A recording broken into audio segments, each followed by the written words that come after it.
Hi, my name is LaJuan Perry Mays, and I'm here to talk to you a little bit about the process of an IEP.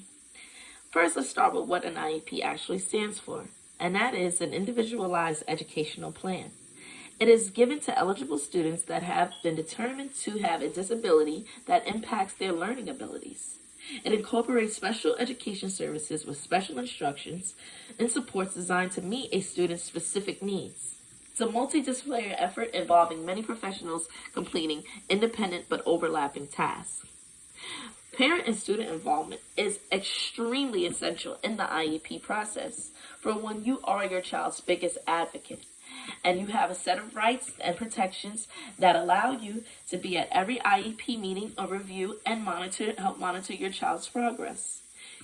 Parents and guardians are who spends the most time with your children and are able to provide the school faculty and the IEP team members more information about the child's routines and behaviors at home. So, to start the initial process, you must first start with a referral. And that must be a written statement from the parent or guardian or a designated school staff member.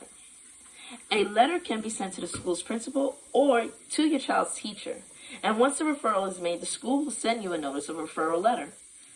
You also have to sign a consent for initial evaluation. Since your child has never received such special education services before, you definitely have to have a signed consent. And once the consent is received, the school has 60 calendar days to evaluate your child. When it comes to evaluations, you have the psychoeducational evaluation, which is done by the school psychologist. You have your social history evaluation, which is done by the school social worker. You have observation of your child in his or her current educational settings, which is done usually by the school psychologist and the school social worker and the teacher. Or it could be either of the three, or two out of the three, or all three, one of the three. Other tests that may be appropriate for your child, such as speech, language, or functional behavioral assessments or assistive technologies. Assessments also include a review of your child's school records and assessments from the teacher. These evaluations will determine your child's skills, abilities, and areas of need that affect his or her school performance.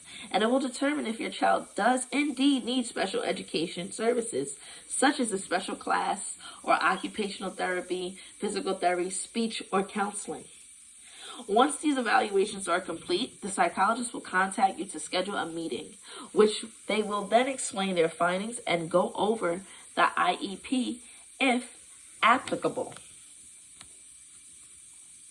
Now, when it comes to the IEP, there are various key components.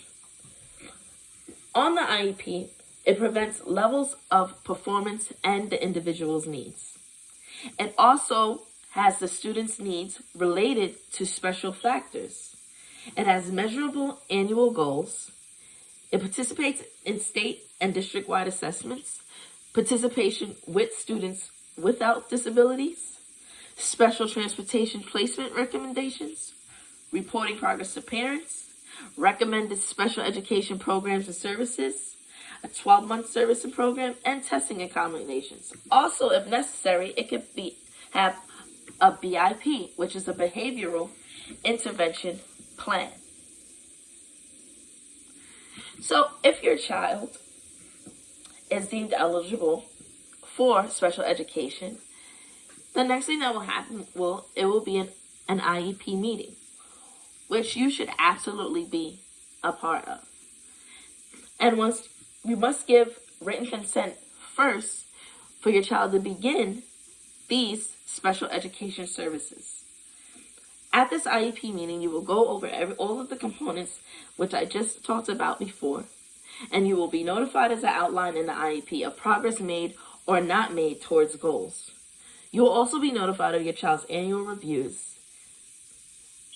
And at any time, I also want you to know that you can withdraw consent for special education services at any time. Thank you.